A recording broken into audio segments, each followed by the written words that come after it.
Mga idol, andito ako ngayon sa shop ni Motofloat.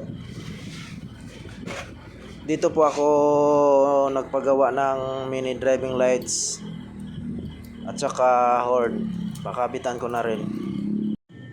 Kaya dito po ako nagpagawa mga idol kasi maganda po yung wiring, pagwa-wiring nila dito para hindi magka grounded yung motor natin.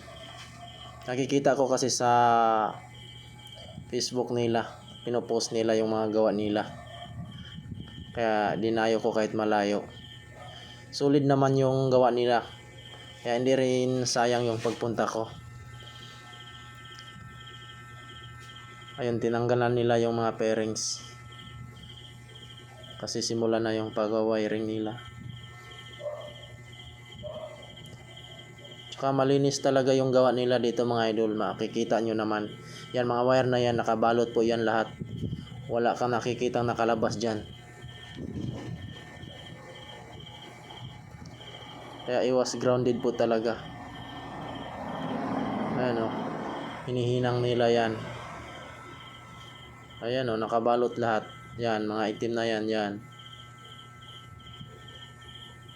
Maganda yung gawa nila dito. Yung iba kasi magulo yung mga wire eh.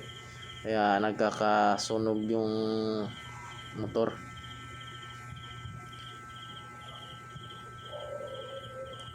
Yan o, maganda. O sige mga idol, hanggang dito na lang yung video ko. Salamat sa panonood ninyo sa aking video. Bye bye.